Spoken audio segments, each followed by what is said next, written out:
Muchas gracias, Presidenta. Para continuar con el programa de las actividades en esta segunda feria del libro Manzanillo 2023, pero además para darle seguimiento a esta recepción de nuestro país invitado, vamos a tener hoy aquí una charla, una conversación acerca de la situación política de Chile después de los 50 años del golpe de Estado. Y para conversar acerca del tema, nos acompaña la presidenta Griselda Martínez Martínez, presidenta del municipio de Manzanillo.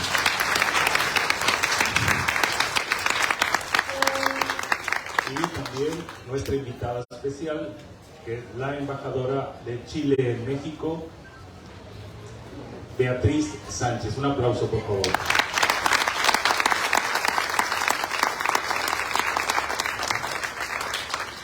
Antes de cederles el micrófono, me gustaría leer un pequeño texto a manera de introducción que tiene que ver con la hermandad también que tenemos con este país, porque lo comentaban en la mañana en la inauguración, hay muchas cosas que nos hermanan, como la lucha, hay infinidad de cosas, ¿no? Pero también importante, como lo mencionaba Beatriz temprano, la poesía es una de ellas.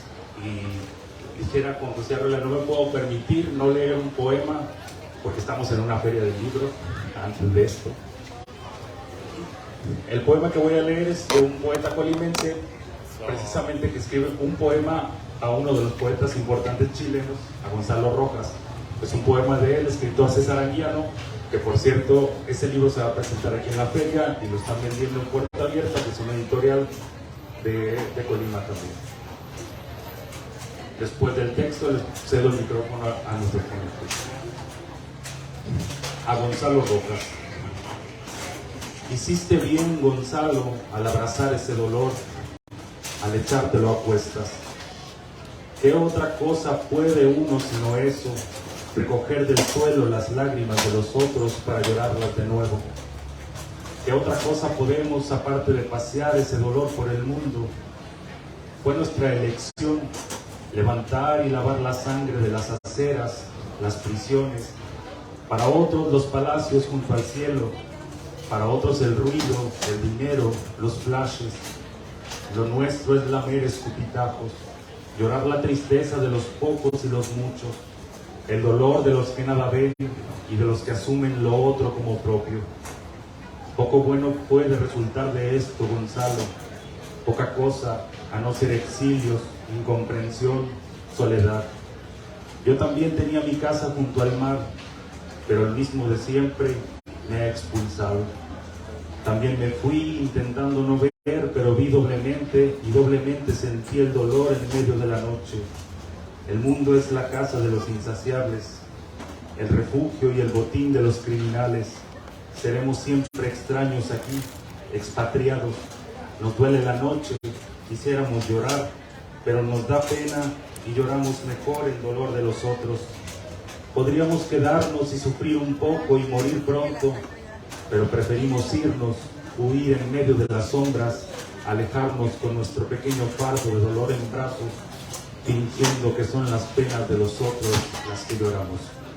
Vamos a dar comienzo a nuestra conversación. Muchas gracias.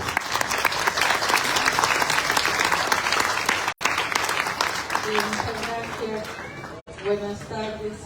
Jorge, como siempre, excelente. Jorge es un gran escritor que poca gente conoce y que a veces nadie es profeta en su tierra y él triunfa en otros países y en otros países le reconocen y también yo le reconozco. Así es que gracias, Jorge, por tu lectura y por estar aquí, por todo lo que nos apoyas.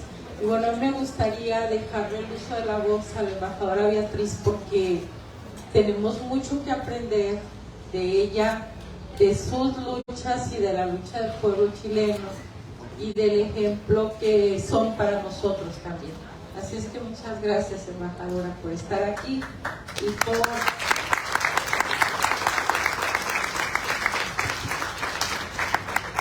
por todo lo que representa estar aquí. Gracias. Bueno, muchas gracias por la invitación.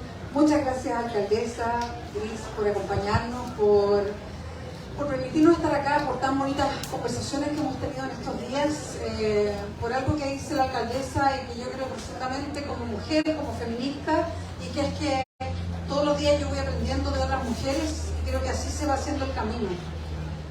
En esta idea y en este escenario, además con este telón de fondo, que creo que es muy estimulante y muy emocionante también, ahí está el rostro de Salvador Allende. Esta frase, que es una de sus frases más icónicas quizás, ser joven y no ser revolucionario es una contradicción incluso biológica, es una frase de Salvador Allende que dijo acá en México. Lo hizo en la Universidad de Guadalajara en un discurso muy famoso el año 1972, un año antes del golpe de Estado que terminó con su vida y que terminó con la democracia en Chile, y que recordamos todas y todos. Salvador Allende deja un legado que es bien curioso, pero se conoce mucho más afuera de Chile que dentro de Chile. ¿Por qué les comento esto? Porque hoy que estamos conmemorando en Chile 50 años del golpe de Estado, eso no es historia, es algo que nos sigue pasando hoy día en Chile. No es algo que ya pasó o que ya terminó, todavía nos afecta. Y quiero hablar de un tema actual, no hablar de historia, porque yo no soy profesora de historia y tengo un respeto grande por las y los historiadores. Mi profesión es periodista, yo soy periodista, entonces hago las crónicas del hoy, de lo que pasa hoy. Y hoy día en Chile estamos en un proceso constituyente, y yo quería eso contarles, ¿no? Ayer conversábamos con la alcaldesa. Estamos en medio de un proceso constituyente, o sea, estamos intentando cambiar la Constitución. Y la estamos tratando de cambiar porque la Constitución que tenemos en Chile es una Constitución que heredamos de la dictadura. Es una Constitución que se instauró justo después del golpe del año 1973. A mí siempre me pareció curioso cómo siempre desde América Latina se veía a Chile como un país ejemplo, ¿no? Este país ordenadito, que no hacía mucho ruido, que parece como que le iba bien, ¿no? Que parece que todo estaba estable siempre. Y de repente, hace 2 o 3 años, ya pasa rápido el tiempo, hubo un estallido social. Me imagino que muchas y muchos lo vieron, ¿no? Un estallido así, la gente salió a las calles y dijo, no quiero más. Lo que pasa es que Chile tenía como buen lejos, nosotros hicimos esta expresión en Chile, tenía buen lejos, pero no tenía tan buen cerca. O sea, de lejos se veía súper bien, así bien ordenadito, estaba todo ok. Pero cuando uno se acercaba, es un país que vive muchas desigualdades, que si bien no hay una pobreza extrema, la gente vive siempre endeudada y eso va provocando algo en la sociedad. Y eso terminó provocando un estallido social. Y el estallido social tiene que ver con un modelo. Si uno va un poquito más atrás, de a poco, las y los chilenos, y les digo porque esto lo fui descubriendo como periodista, no me di cuenta cuando era chica, no me di cuenta cuando era joven, no me di cuenta en la universidad, me di cuenta cuando lo estudié, me di cuenta cuando ya empecé a trabajar, me di cuenta cuando empecé a reportear como periodista, que la dictadura se había instalado no solamente para derrocar una idea, que era la idea del socialismo, sino que se había instalado para instalar en Chile, instaurar un modelo. Chile fue un laboratorio de un modelo en particular, y me imagino que lo han escuchado nombrar, que es el modelo neoliberal. Y Chile, cuando se dice esta frase, que Chile fue el laboratorio del neoliberalismo, yo les digo tal cual. Chile fue un laboratorio de un experimento neoliberal. Y eso lo vivimos hasta hoy día. Sí, con algunos cambios, porque evidentemente ya no estamos viviendo en dictadura, pero Chile cambia radicalmente en 3 años, entre el 79, el 80 y el 81. Estábamos en plena dictadura, ¿no? La dictadura empieza el 73, con el golpe, por eso cumplimos 50 años, y termina el año 89. Dura todo ese tiempo. Se supera con un plebiscito, de acuerdo, no se derrama sangre, pero hay varios años transicionales para poder superarla de alguna manera. Pero la dictadura cambia el modelo en esos 3 años, entre el 79 y el 81, y perdón que haga esta historia, pero es interesante cómo se va fraguando este proceso. En esos 3 años se privatiza la educación, se privatiza la salud, se privatiza el agua, se privatiza la minería, se privatizan el negocio forestal y los bosques, se cambia el código del trabajo, entonces los trabajadores pierden todos sus derechos. Entonces cambia la vida de las y los chilenos y se instaura un sistema y se cierra todo ese proceso con una constitución el año 1981. Esa es la constitución que se quiere cambiar hoy día, porque todavía tenemos esa constitución que se hizo en dictadura, que evidentemente la hizo un puñado de gente, no tuvo un proceso democrático ni tampoco se aprobó a través de un plebiscito. Por eso hoy día estamos en un proceso de cambiar la constitución. A mí me tocó ser parte del proceso constituyente del primero, ¿no? Después del estallido vino una intención de cambiar la constitución. Fue un momento bien particular para Chile, porque la democracia no es algo que vivamos tan profundamente y en cada momento, porque una cosa es votar por alguien, otra cosa es que como personas, como pueblo, como ciudadanía, participemos de todas las decisiones. Son cosas distintas, ¿no? Votar no significa que participamos profundamente de todas las decisiones. Entonces, por primera vez quizás teníamos la oportunidad de juntarnos después del estallido, elegir a un grupo de gente y que ese grupo de gente pudiera escribir la Constitución y decir, y por primera vez preguntarnos qué tipo de país queremos. Por ejemplo, qué tipo de trabajo, de qué forma queremos entender el trabajo, o de qué manera nos imaginamos el desarrollo del país. ¿Se han preguntado ustedes? ¿O cuántas veces nos preguntamos eso?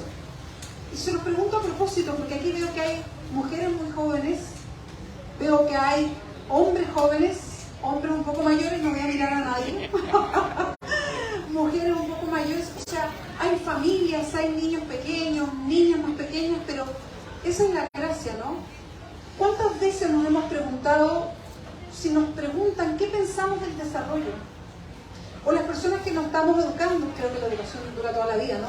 Nos preguntan cómo nos imaginamos la educación, cómo nos gustaría que mejorara. Bueno, ese era el ejercicio que queríamos hacer. O sea, preguntarnos cosas que habitualmente no nos preguntan o no nos preguntamos. Y elegimos un grupo de personas, por primera vez, mucha gente que venía de la calle, de su casa, que no eran políticos o políticas de partidos, sino de agrupaciones sociales, que también son políticas, pero no de partidos. Y nos juntamos, porque yo participé de ese proceso, nos juntamos en un proceso para discutir justamente estos temas. Si ustedes me preguntan si fue fácil, no, fue súper difícil. Porque si juntamos esta misma sala, todos y todas que estamos acá, tratar de ponernos de acuerdo en algunos temas va a ser muy difícil.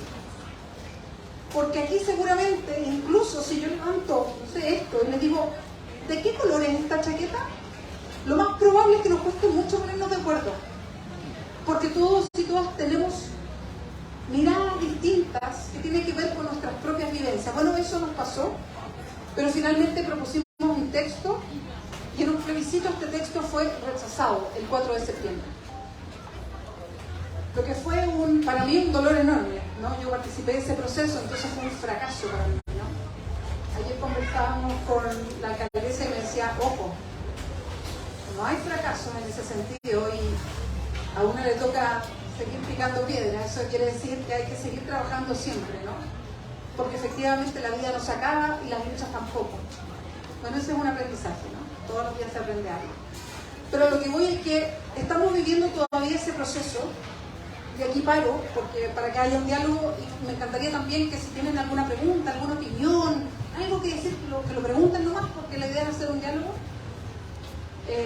El proceso sigue, porque si bien el plebiscito rechazó ese texto constitucional, hoy día nuevamente hay un grupo de personas con reglas distintas que está escribiendo nuevamente una propuesta constitucional. A lo que voy es que, pese a que el golpe de Estado en Chile que terminó con la idea de la unidad popular, con la idea que tenía Salvador Allende de cómo llevar a cabo un gobierno socialista, fue hace 50 años. Todavía sigue muy viva esa historia en Chile. Hoy día recién estamos tratando de cambiar esa constitución que se hizo en esa dictadura que parte después de ese golpe de hace 50 años. La historia está muy viva, porque pese a que las cosas suceden hace 50 años, la verdad es que es casi una generación, y en Chile todavía la estamos viviendo. Y por eso cuando la alcaldesa nos invita a estar presentes aquí en Manzanillo, y para que estemos presentes además en la conmemoración de los 50 años, dijimos sí, queremos estar presentes. Y queremos estar presentes porque este año para Chile es un año especial donde vamos a conmemorar en Chile y en algunos países en particular los 50 años. Y lo vamos a conmemorar con esta conversación sobre memoria, sobre democracia y sobre solidaridad. México no es un país cualquiera para los chilenos y para las chilenas. Acá llegaron muchos chilenos exiliados, arrancando de una dictadura violenta y cruel, como fue la dictadura chilena. Y México los acogió con los brazos abiertos. México es un país que acoge a las personas que salen huyendo por ideas que son perseguidas. Y eso es algo muy bonito. Y para sentirse orgullosas y orgullosas de un país que acoge a otros y a otras. Y eso lo reconocemos. Las y los chilenos, pero también argentinos, brasileños, uruguayos, hoy día gente de Centroamérica, en fin. Entonces para nosotros y nosotras conmemorar en México va a ser algo de todo el año. Partimos en Manzanillo, en nuestra primera conmemoración, aquí empezamos el puntapié inicial a la conmemoración de los 50 años, y lo vamos a hacer en distintas regiones de México durante todo el año. No es un solo acto, no es un solo día, porque fue el 11 de septiembre del 73, sino que va a ser todo el año para ir conversando y dialogando sobre esos tres conceptos. Esto es memoria, pero es democracia, es conversación de ayer y conversación de hoy, y también es solidaridad entre los pueblos de América Latina. Así es que no quiero cerrarlo acá. Muchas gracias por escucharme con tanta atención. Quiero que podamos establecer un diálogo acá en el panel, pero también con ustedes desde el público si quieren preguntar o si quieren comentar algo, porque la gracia es esa, que conversemos sobre lo que nos pasa. Muchas gracias.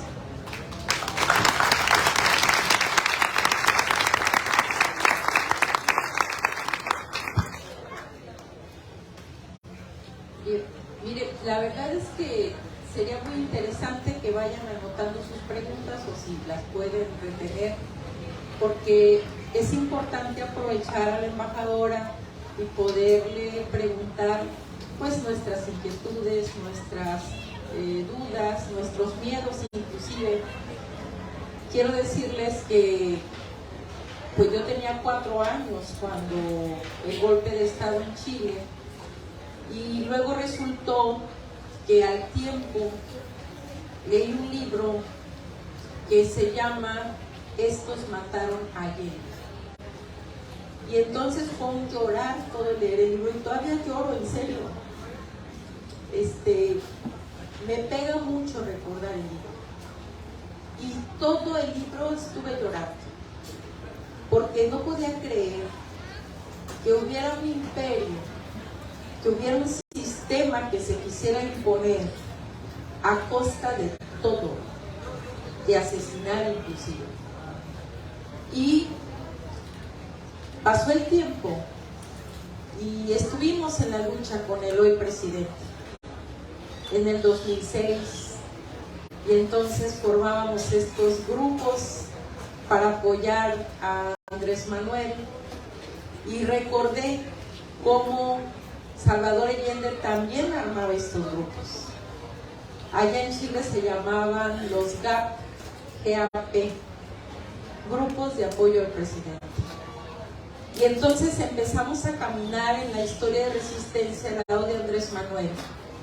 Y un día me estremecí cuando el desafuero, y vi que no iban a dejar que llegara.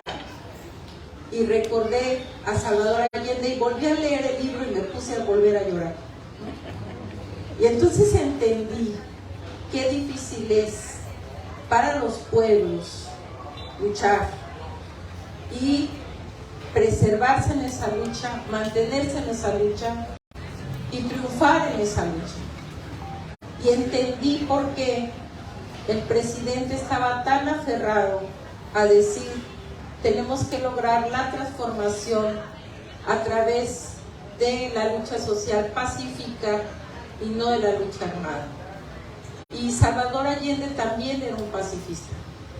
Él no estaba a favor de la lucha armada ni de la revolución de las conciencias a través de las armas. Le apostó, creo que fue el primer ejemplo en América Latina de resistencia pacífica para conseguir la transformación en un país e instaurar en este caso el socialismo.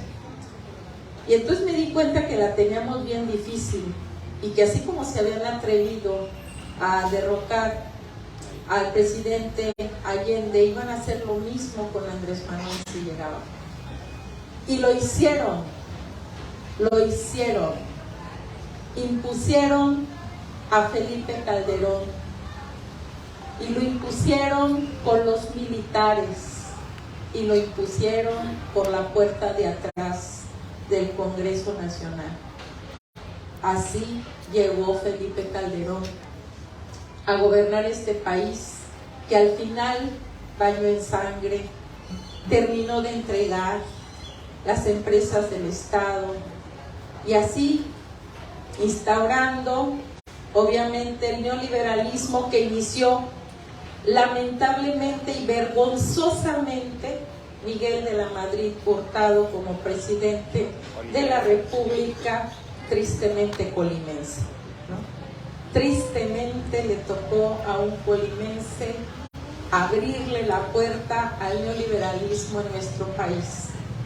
Y entonces estos ejemplos nos dicen que es difícil que los pueblos logren su libertad y logren un bienestar social equitativo y igualitario, diría yo, complicado, pero que se tiene que seguir luchando. Y hoy tenemos aquí en este país un presidente que llegó gracias a la perseverancia, pero también al apoyo de todo un pueblo que generó una conciencia como nunca antes en la historia de este país. Por eso Andrés Manuel es presidente, porque logró conseguir que una gran mayoría avanzara en conciencia.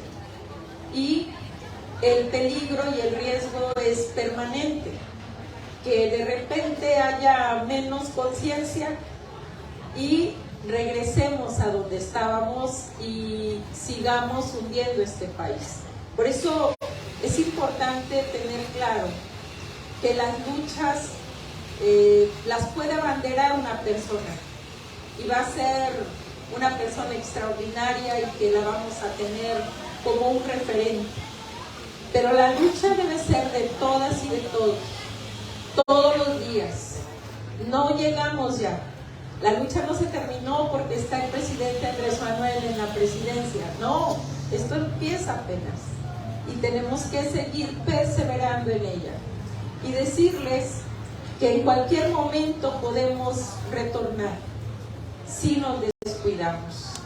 Y también, como masacraron al pueblo de Chile para instaurar una dictadura, lo mismo nos puede ocurrir a nosotros. Por eso tenemos que estar alertas todo el tiempo. Tenemos que ser parte, si creemos en la democracia, parte de esa democracia participativa. La gente, el pueblo tiene que aprender a participar en todas las decisiones que se toman.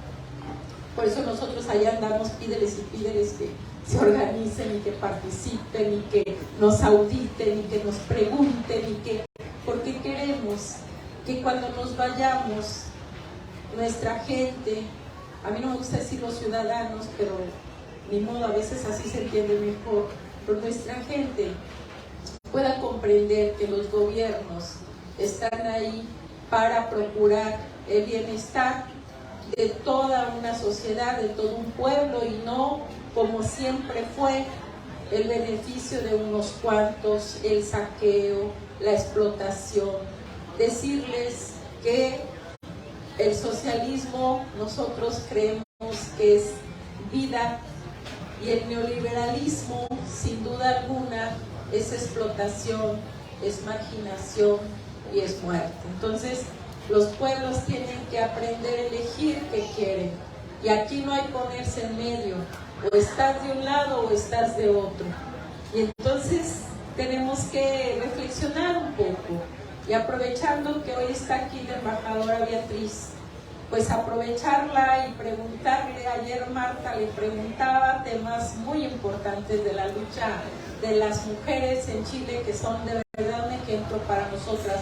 Aquí en México no estamos tan bien organizadas para luchar. Yo les decía, aquí hasta nos regalaron la posibilidad de votar, ¿no? Y hasta nos organizan los hombres para que hagamos cosas, ¿no? Pero hay grandes ejemplos de mujeres en muchas partes del mundo, y en Chile en este momento, en la historia actual, son un referente, son un ejemplo. Así es que a mí me gustaría escucharlos y escucharlas. Si tienen preguntas, dudas o preocupaciones, adelante. Adelante, no sé quién nos va a ayudar con los micrófonos.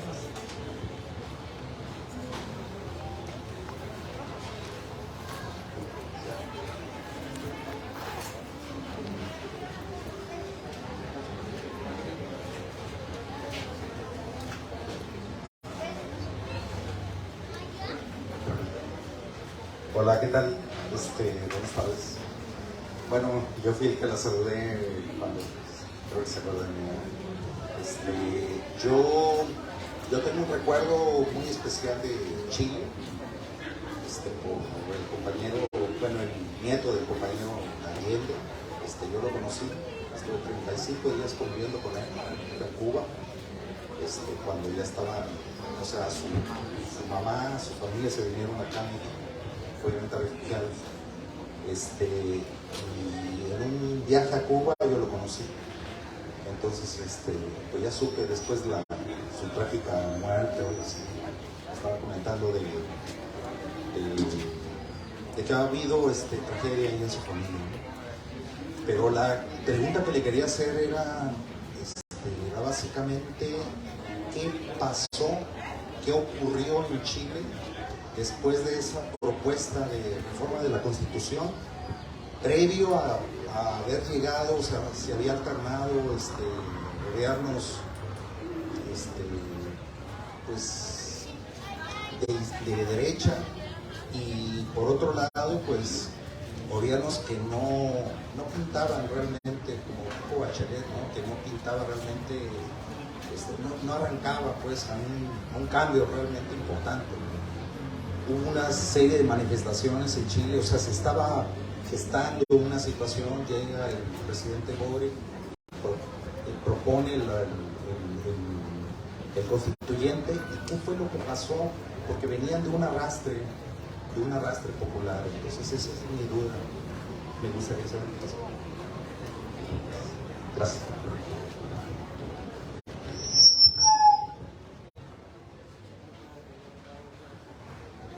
Bueno, a propósito de disculpa tu nombre. Irán, a propósito de lo que me preguntabas, antes nos encontramos en el estacionamiento justo cuando me iba de vuelta antes de volver, y Irán me preguntaba si efectivamente es el hijo de la senadora Isabel Allende, de la hija del medio, digamos, de la hija que tuvo Salvador Allende, Gonzalo Mesa Allende. Y él efectivamente se suicidó hace varios años ya, después de una depresión larga que tuvo. Y hablamos de muchas tragedias, de una familia que carga con una vida con tanta tristeza, ¿no? A propósito de lo que me preguntan, yo creo que esa es como la pregunta del millón. Ayer lo conversábamos, ¿no? Es la pregunta como para una tesis, yo creo. Porque efectivamente veníamos de unas movilizaciones muy masivas en Chile, se canalizan de una manera que es cambiar la Constitución, es una buena canalización, de hecho eso va calmando las movilizaciones en Chile. Yo siempre digo, los chilenos somos como, nos gusta el orden, no es una caricatura, efectivamente tendemos a ser ordenados, tenemos como un chip del orden, esto viene, para la gente que es historiadora, esto viene de atrás, de cuando se forma la República, bueno, en fin, pero tendemos a ser ordenados. Entonces una forma de canalizar este estallido que hubo, porque tampoco somos de estallidos a cada rato, ¿no? Esta es una cosa poco habitual en Chile, de este tremendo estallido que hubo, una forma de canalizarlo políticamente fue cambiar la Constitución. Porque cambiar la Constitución efectivamente significa un cambio de estructura del país. Tal como en el 81 se cambió la estructura del país, de la salud, la educación, las pensiones, el sistema laboral, el sistema económico básicamente por la privatización de la minería, el forestal, lo que contaba antes, bueno, aquí venía un cambio estructural nuevamente, ¿no? Entonces, la verdad es que hacemos esta convención primero se vota, teníamos voto voluntario ahí, ¿no? Un 80% dice que queremos nueva constitución, un 80% de las personas que votan dice queremos nueva constitución, vota por los constituyentes. En un año ponemos una nueva constitución sobre la mesa, con voto obligatorio sí, porque ahí hay un cambio. Van a votar, un 60% de la gente dice la rechaza la propuesta constitucional, eso es lo que pasó. Entonces la pregunta es, ¿por qué se rechaza? ¿Qué pasó en el intercambio? Creo que no hay una sola respuesta, creo que hay muchas respuestas, ¿no? Yo reflexionaba harto y por eso digo, es como la pregunta del millón, puede tener tesis de vuelta, no tengo una sola respuesta, creo que el estallido tiene también muchas razones y no es un estallido único. Creo que este sistema neoliberal del que hablamos no es un sistema solo político y económico, es un sistema cultural. Las personas se han vuelto neoliberales. No es algo que el sistema político y económico está allá y las personas acá, y se cambia el modelo y las personas inmediatamente se cambian y lo aceptan sin problema. No, es un sistema que se ha vuelto un modo de vida, un modo en que la sociedad se organizó. Entonces, si bien hubo un estallido, porque este mismo modelo tiene a Chile atorado, ¿no? Tiene a Chile con muchos problemas de endeudamiento, en fin, las mismas personas han ido acostumbrándose a una forma de vida que temen cambiar. Desconocen lo que viene. Uno de los grandes problemas que tuvimos que enfrentar en la convención, y yo no le voy a echar la culpa a eso porque yo creo que tiene muchas razones, es que a las personas se les decía que con la nueva constitución iban a perder cosas que tenían. Lo que era mentira, ¿no? Que iban a perder la casa, que iban a perder el auto, que iban a perder la segunda vivienda. Muchas mentiras, eran falsos. Pero ¿qué hay de fondo? Más allá de la mentira, ¿qué hay de fondo? Era esto de lo mío es mío, yo no quiero perder nada. A ver, obvio que no queremos perder, ¿no? El que tiene una casa, evidentemente no la quiere perder. Yo no critico eso. Pero le tocaba un punto muy sensible, ¿no? De el que yo tengo, esto es mío, ¿no? Ahí hay algo que se fue instalando de a poco, que nos hace conversar sobre el colectivo, sino solamente lo individual. Entonces, creo que para hacer un cambio más radical, en sociedades que están muy neoliberalizadas, que están en una estructura mental con un sistema determinado, no basta con una constitución que traiga un cambio. Hay que ir buscando un relato que haga que las personas también busquen ese cambio. El estallido fue un grupo de voluntades individuales que estallaron, no un cambio colectivo de estallido. No sé si me explico. Cada persona estalló por su propio caso, ¿no? Yo peleaba por mi problema, el otro peleaba por su problema, pero el problema del de al lado a mí no me interesaba, a mí me interesaba mi problema. No fue un estallido colectivo. Esto nos saca la conclusión después, ¿no? Entonces, al intentar dar respuestas colectivas a problemas que se consideraban individuales, fuimos rebotando. Entonces lo que creo que hay que hacer es un trabajo mucho más profundo para ir superando culturalmente este modelo que tenemos. Y creo que ese es un trabajo muchísimo más difícil. Cuando culturalmente algo se instala, cuando todo lo que se dice lo creemos propio, es mucho más difícil. Creo que esa es parte de la respuesta. Entonces creo que fuimos muy ingenuos en pensar que este estallido generaba esa fractura definitiva para echar abajo un modelo. Creo que haber vivido 30 años con un modelo no se echa abajo con una constitución, ni con un estallido. Y a picar piedras. Queda mucho trabajo por hacer. Si es que efectivamente creemos que la vida es distinta, que el modelo tiene que ser mucho más amigable, que el desarrollo tiene que ir por un camino distinto, porque nos tiene que incluir a todos, que no podemos seguir en una producción donde un grupo chico de gente se hace cada vez más rica y un grupo grande de gente se hace cada vez más pobre. Pero creo que por ahí algo de eso es lo que nos pasó. Por eso finalmente la propuesta, yo creo que mucha gente que siquiera la leyó, no le hizo sentido en el fondo, ¿no? Porque quería que le habláramos a cada uno con su problema individual.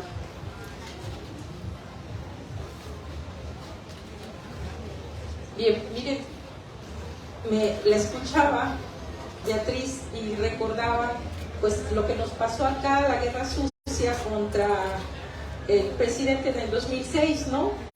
Que salía en la televisión López Obrador, es un peligro para México, ¡pum!, se te caía la casa. Y entonces recuerdo que yo platicaba con algunas personas y me decían, no, es que nos va a quitar la casa, pero su casa era de palos. Y entonces decía, pero nos van a quitar hasta la tele. Y yo decía, qué bueno. Entonces lo que nos ataranta la tele, ¿no? Y entonces la gente tenía miedo a perder hasta lo que no tenía. Y fue un bombardeo impresionante de todos los medios de comunicación para que la gente tuviera miedo. Y entonces, al final de cuentas, algunos se tragaron el cuento, pero muchos no. Y tuvieron que recurrir al fraude para imponer a Felipe Calderón. Y luego viene este nuevo proceso electoral y 2012, ¿y qué pasa? Pues lo mismo, ¿no? Lo mismo, y la gente como que vuelve a creer en la televisión y en los medios neoliberales, y luego viene el 2018. Y aquí les quiero contar una anécdota de un empresario que tiene muchísimo dinero y que posterior a que ganamos en 2018 me invitó a comer y me contó algo que me llamó mucho la atención y se los quiero compartir hoy. Él me decía que se reunía muy frecuentemente con la élite empresarial de este país a desayunar o a charlar, a tomar la copa, lo que sea, pero que se discutía mucho en esas reuniones ¿por qué no tenía que ganar López Obrador? ¿Por qué no? Y todos se ponían de acuerdo en bajar esa información a sus empleados de todas sus empresas en todo el país, ¿no? Y entonces este hombre me contó que un día, después de ver todo lo que estaba pasando, la masacre en este país que había desatado Felipe Calderón, que no la componía Peña Nieto y todo lo demás, llegó a una conclusión, y en la siguiente reunión que tuvo con sus amigos, que empezaron a decir que había que seguir empujando la lucha en contra de Andrés Manuel, él les contestó, bueno, saben que yo sí voy a votar por él. Y entonces todos se molestaron y le empezaron a reclamar y le dijeron, pero a ver, pero ¿por qué vas a votar por él? Si te va a quitar la empresa, y te va a quitar las casas, y te va a quitar los carros, y te va a quitar... Y este empresario me dijo que le respondió, sí, quizás sí, pero yo tengo una hija y tengo un nieto. Y estos hijos de la chingada me están quitando la vida. Fíjense lo importante, lo que este empresario le respondió. ¿Qué es más importante que la casa, que el auto, que todo? La vida. Y nos las han arrebatado de manera permanente. Y entonces es tan sencillo entrar en esa lógica. Y dije, mira qué bien que hubo un empresario que con todo y miedo que Andrés Manuel le fuera a quitar su empresa, que aparte de que no se la quitó, su empresa ha crecido bastante y ha tenido mayores ingresos que con otros gobiernos. Hoy pueden constatar que era mentira todo lo que decía, que no ha perdido su casa, que no ha perdido sus autos, que no ha perdido sus cuentas en el banco, su empresa ha crecido y todo esto, ¿no? Pero nos mete miedo para que no cambiemos las estructuras que nos impusieron, de muerte, de despojo, de explotación, de desolación, porque nos quieren seguir teniendo sometidos. Y la mejor forma de someter a un pueblo es a través del miedo. Por eso esta matazón en México, por eso todo lo que estamos padeciendo, porque es una manera de sometimiento. Las drogas es una manera de sometimiento de los pueblos. Y entonces yo quisiera escuchar a alguien más que tuviera alguna duda o pregunta. Adelante. Buenas tardes. A mí Chile siempre me ha llamado bastante la atención. Creo que basta y sobra esa corta historia en la que nuestra embajadora resume los años de la política en Chile. Pero se queda corto si no decimos cifras.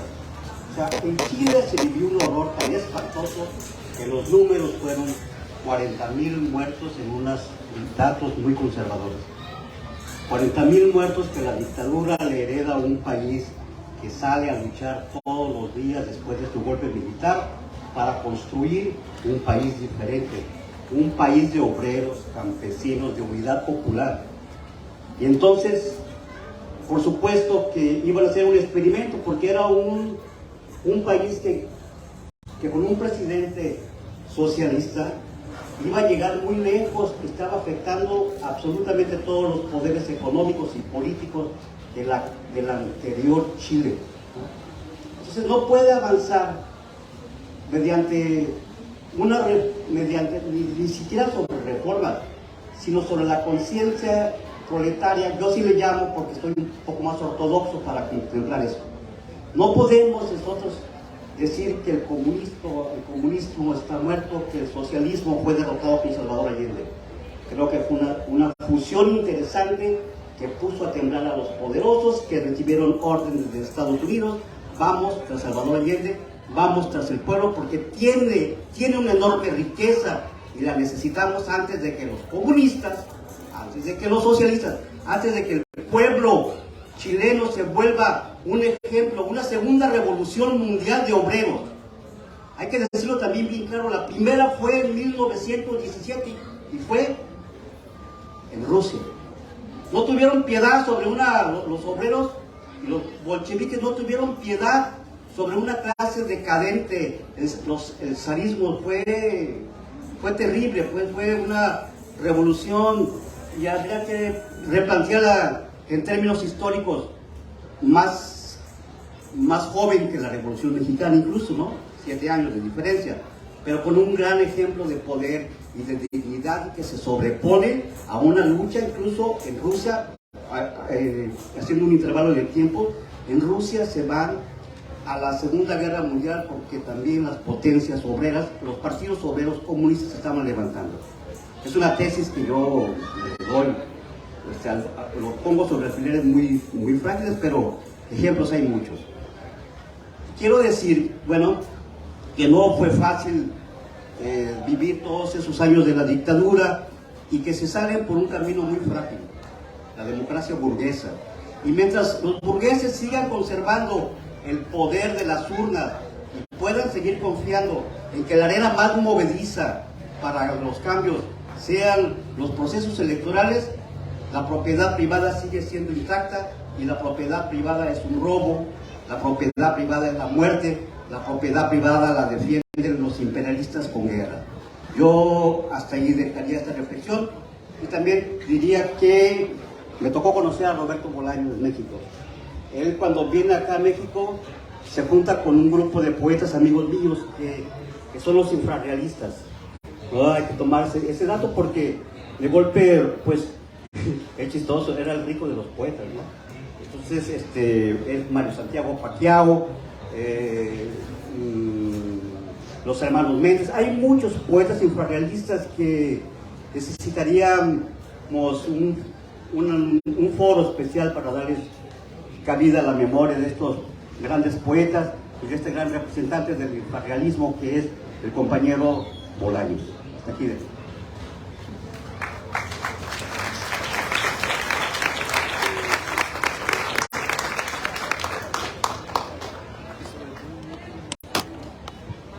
¿Alguien más que quiera comentar algo o preguntar algo?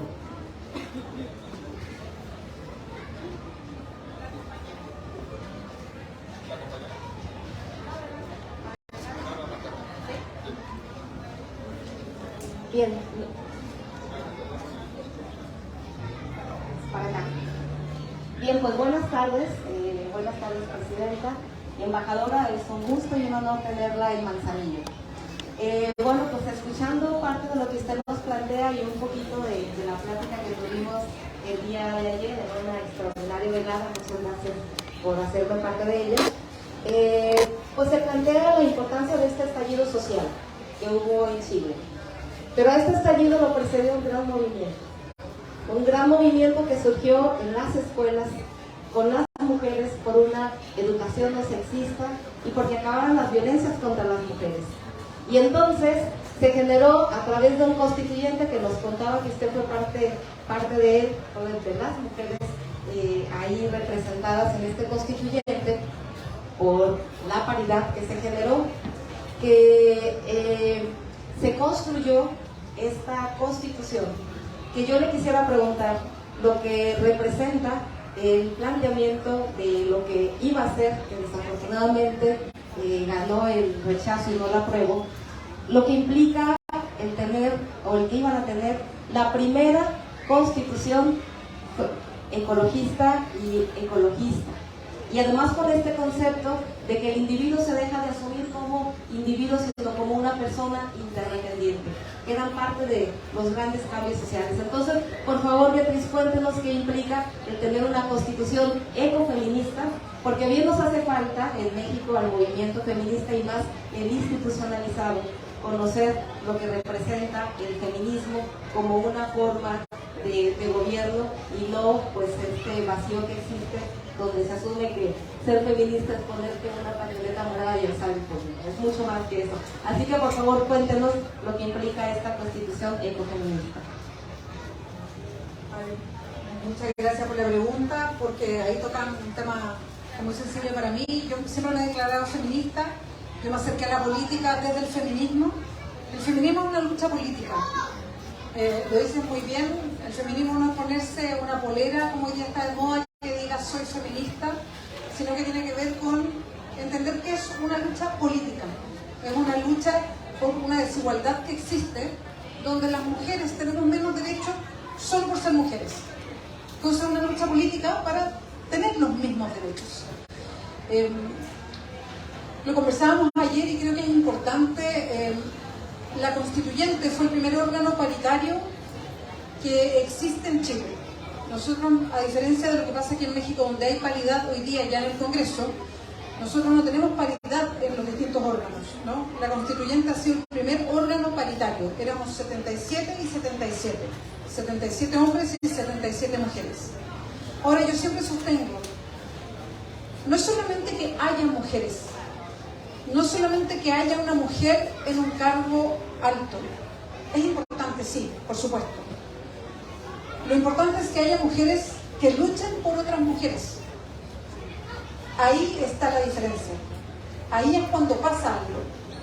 De las 77 mujeres que habíamos en la convención, 45 éramos declaradamente feministas. Y las 45 fuimos las que luchamos por lo menos 15 normas en la constituyente que tenían que ver con nosotras. Desde derechos sexuales y reproductivos, hasta un sistema nacional de cuidados, hasta reconocer el trabajo no remunerado, hasta buscar la paridad en todos los órganos del Estado, y así sucesivamente. Una serie de normas que iban exclusivamente dedicadas a nosotras. Por eso hablamos de una constitución feminista. Y creo que es muy importante esta reflexión que me encantaría dejarles y que para mí es muy importante. Yo hoy día soy embajadora y es la primera vez que hay una embajadora en México de parte de Chile.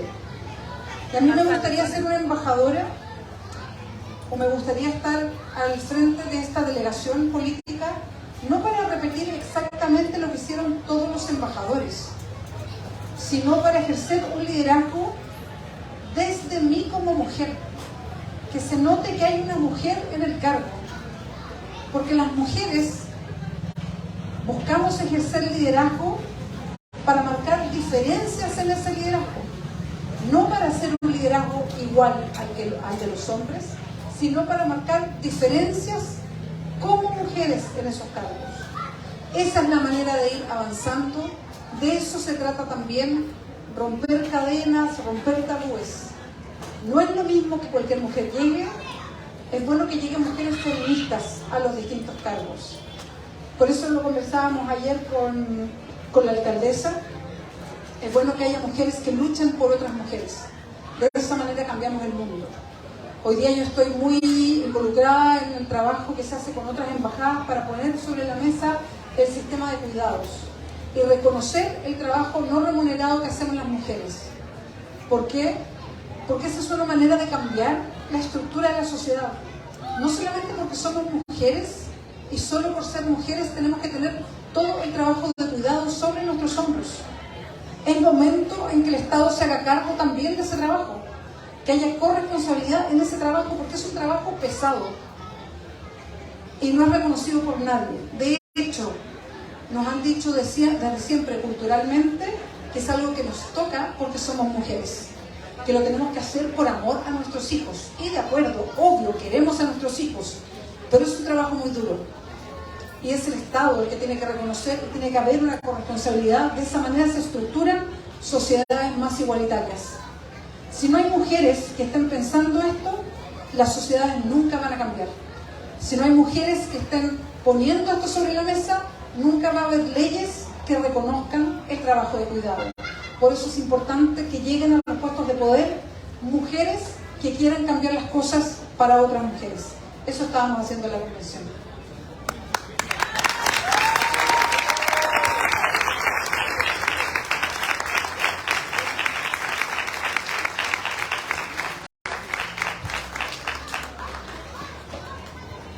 Vamos a escuchar a dos personas más y vamos a dar por terminado este evento porque tenemos otro en el siguiente. Adelante. Buenas tardes. José Luis Muñoz Ortega, chihuahuense de nacimiento, manzanillense de convicción desde hace 12 años. Primero la pregunta, después el contexto. ¿Cuál es el papel que juegan los medios de comunicación masivos en Chile, haciendo la comparación con lo que estamos viviendo en México? Y ahora voy al contexto. Yo tenía 13 años, la alcaldesa dice que yo tenía 5 cuando el golpe de Estado en Chile. Y yo crecí pensando y admirando a una sociedad en resistencia, luchadora, y siempre con la idea de que el pueblo chileno es un pueblo muy avanzado, culto, inclusive un pueblo de vanguardia, ¿sí?, en América Latina. Después, con el cambio de la narrativa, ¿sí?, con el que usted ahorita brevemente nos explicó, y como norteño bombardeado por las influencias de los Estados Unidos, empezamos a recibir la información de que Chile era el ejemplo del mundo en el manejo de sus políticas, sobre todo económicas y sociales, cosa que se derrumbó con el levantamiento que usted ahorita nos platicó. Ahora, sigo sosteniendo y pensando lo que al principio le decía, el pueblo de Chile, un pueblo culto, revolucionario y de vanguardia en América Latina. ¿Cómo recibe ese pueblo y cómo se comporta en ese pueblo tan maravilloso los medios masivos de comunicación? Muchas gracias.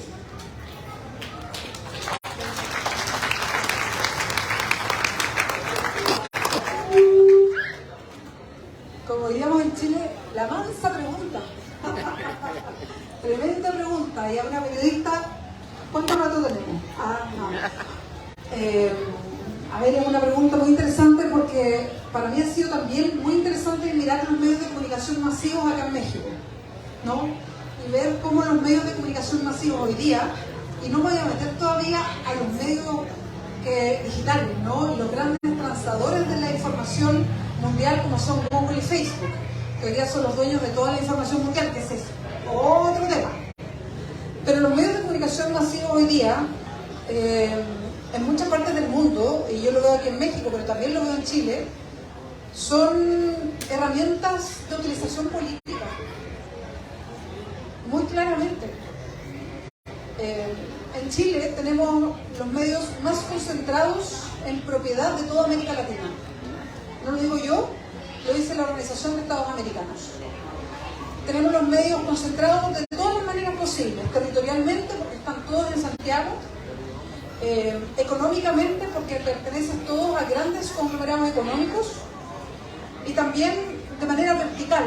Son dueños de diarios y al mismo tiempo de radios, son dueños de radios y al mismo tiempo de canales de televisión, son dueños de diarios y una cadena de radios de todo el país, y así sucesivamente, todas las anteriores, ¿no? Y además son consorcios que tienen un medio de comunicación, pero al mismo tiempo son dueños de otras empresas cuyos rubros son sensibles unos con otros. Pongo un ejemplo. Es sensible, y algunos países no lo permiten, que un medio de comunicación, el mismo dueño tenga además un banco o una financiera, porque son dos áreas muy sensibles para que haya un mismo dueño. En Chile eso se permite. O es muy sensible que un dueño de un medio de comunicación sea dueño de una empresa estratégica, por ejemplo, de gas, de la luz, del agua. En Chile también se permite. Entonces, todas las anteriores. Entonces, los medios de comunicación juegan un rol muy importante en la formación de la comunicación en Chile. Si bien hoy día la gente ya casi no compra el diario, ¿no? Se informa a través de las redes sociales, o se informa a través de la tele y el matinal, no necesariamente los informativos, o se informa a través del WhatsApp, que le cuenta un vecino a una vecina, o del Facebook. La verdad es que todavía los medios escritos influyentes siguen marcando la agenda, por lo menos en Chile. El gran titular del diario, aunque nadie ojee ese diario, nadie lo compre, sigue siendo el titular que se va, sobre el cual se comentan todos los programas de radio, todos los programas de la tele, que rebotan en los programas de internet y que rebotan todas las redes sociales. Entonces pongo un ejemplo. El Mercurio en Chile, que viene a ser como una mezcla entre Reforma y el Universal, no sé cómo decirlo, una cosa así más o menos, todavía marca la pauta de lo que se conversa en Chile. Y eso es un problema, porque los medios de comunicación, por lo menos en Chile, están tan concentrados en el poder económico que lo que vemos de los medios de comunicación en realidad es un reflejo de lo que opina el poder económico, ¿no? Entonces, básicamente, sus titulares tienen que ver con la opinión política del poder económico, sus columnistas tienen que ver con la opinión política de ese poder económico, sus columnistas económicos, políticos, incluso de sociedad, son columnistas que miran ese poder económico. Entonces, cada vez tenemos una información más estrecha y más direccionada. Y quiero agregar algo más a la sopa, que es más complejo.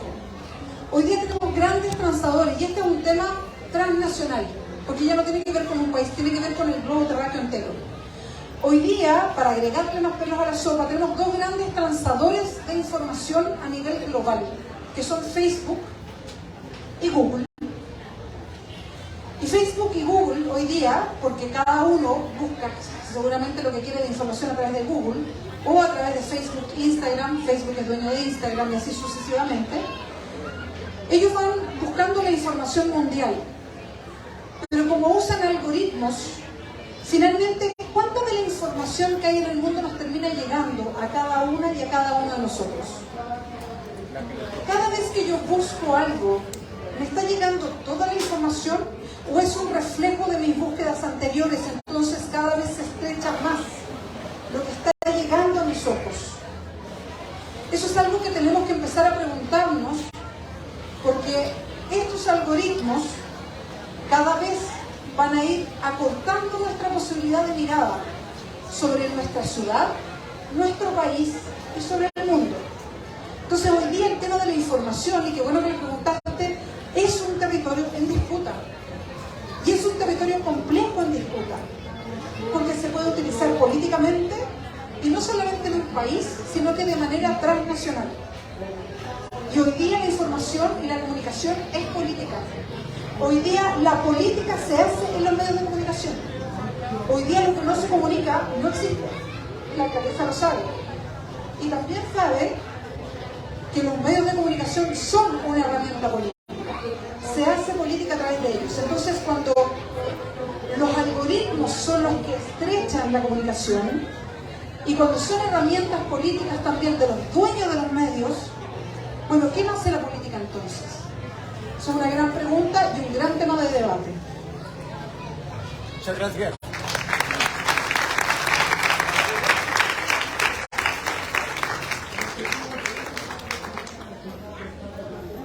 Buenas tardes, embajadora. Mi nombre es Alejandra.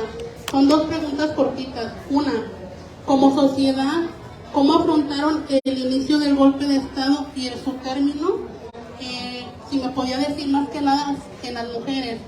Mi segunda pregunta es dirigida a su persona, con todo respeto. Hasta el día de hoy, hasta lo que viene siendo todos los acontecimientos que hubo en Chile o algo, que han llegado a cambiarle en su persona o en su mentalidad a usted. Gracias. Qué buenas las preguntas en general y quiero agradecerles mucho porque no siempre la gente se motiva a hacer preguntas y han estado increíbles. Muchas gracias. A ver, la primera, y eso también yo lo descubrí muy tarde, lo descubrí gracias a una investigadora que hizo este registro. Pero a propósito del golpe de hace 50 años y a propósito de una dictadura muy dura, y lo mencionaba el compañero que habló por ahí, no lo veo ahora, allá está, y de una época, en una dictadura donde no había internet, no había este acceso a otra información, donde la información estaba muy clausurada. Nosotros, yo soy, siempre lo digo así, yo me crié en dictadura, yo nací en el 70, entonces no tengo ninguna idea de cómo era ese Chile previo a la dictadura. Si bien yo nací con la UP, era muy chica, entonces no me acuerdo nada, ¿no? Solo me acuerdo de que estaba Pinochet gobernando, en la época que había 2 canales de televisión controlados por la dictadura, donde había radios, y claro, había 2 radios disidentes, pero eran 2, todas las demás controladas por la dictadura, no había internet, los diarios estaban controlados y había solo algunas revistas disidentes, ¿no? Entonces, bajo esa información controlada, todo ese Chile previo a dictadura, la verdad es que uno lo conoce de oídas nomás. Y sobre el rol de la mujer antes, fui conociendo mucho después. Y ahí hay un dato que a mí me da mucha rabia y al mismo tiempo como que se me paran los pelos. Porque la dictadura fue una dictadura muy conservadora, ¿no? La mujer en el rol de la mujer clásico. Y como mujer retrocedimos quizás cuánto tiempo, pero Chile tenía una historia rica de participación de mujeres en la vida pública, previo a la dictadura. Es más, nosotros logramos el voto, eso más o menos a la par con otras mujeres de América Latina. Tuvimos grandes feministas que pelearon por el voto, pero sí tuvimos una historia muy interesante de las primeras mujeres que entraron a la universidad en toda América Latina. Tuvimos la primera titulada de médica en América Latina, la primera titulada de ingeniera en América Latina, la primera ministra de Estado de América Latina, tuvimos una primera senadora en América Latina, tuvimos una senadora que fundó un primer partido, no era feminista, era femenino, pero iba a buen paso. O sea, tuvimos historias de mujeres que fueron avanzando y fueron punta de lanza en la historia de las mujeres, y eso se vio interrumpido drásticamente cuando llega la dictadura. Y ahí se interrumpe y se suspende todo el avance que teníamos como mujeres. Y yo siempre me he preguntado, ¿qué hubiese pasado si no hubiese habido dictadura? A propósito de los derechos nuestros, a propósito de lo que preguntabas. Y a mí personalmente, el feminismo fue un descubrimiento. Yo, como me crié en dictadura, en una familia más bien conservadora, no en Santiago, en Viña del Mar, yo la verdad que no tuve mucho acercamiento político hasta que llegué a la universidad. Fue a la universidad, una universidad pública, o sea, una universidad abierta, conocí mucha gente, la Universidad de Concepción. Me trasladé desde Viña del Mar a la Universidad de Concepción y ahí como que desperté, como que abrí los ojos, porque además me agarró justo la transición, ¿no? Yo empecé a estudiar en el 89, justo después del plebiscito del 88, antes de que entráramos en esa etapa transicional, y creo que fue darme cuenta de muchas cosas y empezar a militar primero en el feminismo políticamente y después ya políticamente más en la izquierda. Pero fue un descubrimiento, y fue un descubrimiento más de adulta, ¿no? Y creo que fue muy interesante ya de más grande darme cuenta de lo que era Chile y cómo vivimos aún, creo yo, en ciertas burbujas que nos hemos inventado. Los chilenos, y esto es lo último que digo, tenemos un carácter un poquito isleño. Creo que el que tengamos un desierto tan duro en el norte y una cordillera tan alta y estemos, como digo siempre, al fin o al principio del mundo, como queramos verlo, hace que tengamos este comportamiento un poquito isleño. Y de repente nos cuesta mirar hacia afuera, nos cuesta mirar y salir de nuestra propia burbuja. Y creo que el camino político del feminismo y de la izquierda me ha llevado a romper esas burbujas que nos vamos creando. Y eso ha sido bueno. Duro, pero bueno. Muchas gracias. Hacer hincapié antes de terminar, no sé si hacer hincapié en lo que se comentó aquí, como lo dijo Beatriz, como lo dijo la presidenta, una constitución no es suficiente, así como ejercer una sola vez el voto, sino participar en las decisiones que se hacen. No solo ejercerlo es suficiente, ¿verdad? Entonces, y también no olvidar que no es historia, que no pasó ya solamente, que nos puede volver a pasar y hay que estar al pendiente de eso para que no pase. Espero les haya gustado la conversación. Muchas gracias a los ponentes, muchas gracias por platicarnos. A ver, nos va a platicar la presidenta. Sí, nada más quisiera agregar, en razón de la pregunta acerca de qué tanto influye el periodismo. Bueno, decirles que leí hace algún tiempo un libro que se escribió en 1936, un libro de Bruno Travel que se llama La rebelión de los colgados, que léanlo todos, por favor, todas. Es un buen libro que habla acerca de la explotación que se llevaba a cabo antes que se levantara la revolución en nuestro país. Y en Chiapas corre la historia de Bruno Travel justamente.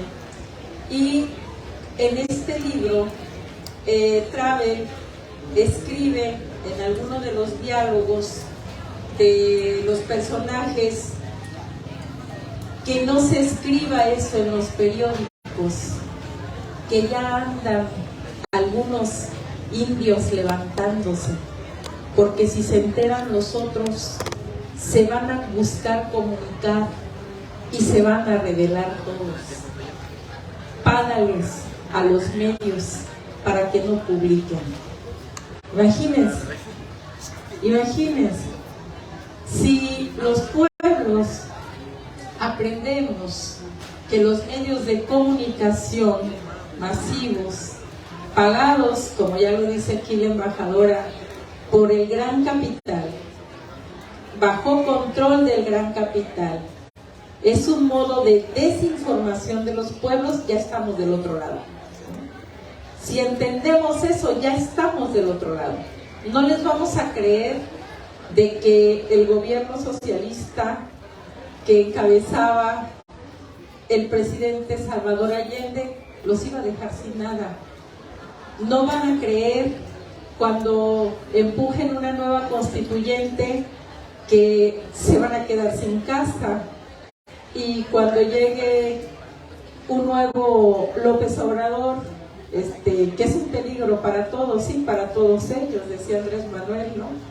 Y entonces, si tan solo entendiéramos eso, la manipulación de las masas, a través de dónde nos manipulan, cómo nos manipulan, pues vamos a avanzar hacia la libertad de los pueblos del mundo. Muchas gracias a todas y a todos por estar aquí.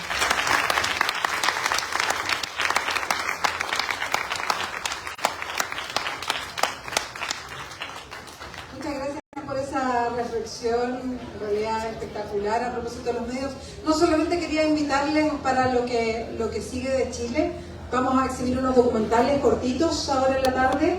Mañana estará el documentalista, el cineasta Sebastián Bojan, con un documental que se llama Villa Olímpica, y que es un documental precioso que hizo sobre los hijos del exilio, que son la comunidad de niños y niñas que llegaron con sus padres exiliados de Argentina y de Chile, y lo que pasó con ellos, que terminan no siendo ni de aquí ni de allá. Y es un relato muy muy bonito. Él va a estar aquí para mostrar mañana la película y para comentarla y para recibir preguntas, tal como ha sido este diálogo, para que lo acompañen. Y también estará, no mañana, sino el lunes, cantando un cantautor nacional que se llama Chinoy. Él es joven, viene de una zona muy parecida a Manzanillo, muy parecida a esta vista, se llama San Antonio. Si este es el primer puerto de México, San Antonio es el primer puerto de Chile. Si este es el tercero a nivel de Latinoamérica, San Antonio es el quinto a nivel de Latinoamérica. Entonces va a encontrar una gran conexión Chinoy, y viene a cantar y a mostrar sus poemas también. Es un cantautor muy reconocido y está feliz de acompañarnos también en este festival, para que también lo puedan acompañar y puedan disfrutar de su música. Eso nomás, un pedacito de Chile acá en Manzanillo. Muchas gracias. Un aplauso, por favor. Muchas gracias. Felicidades.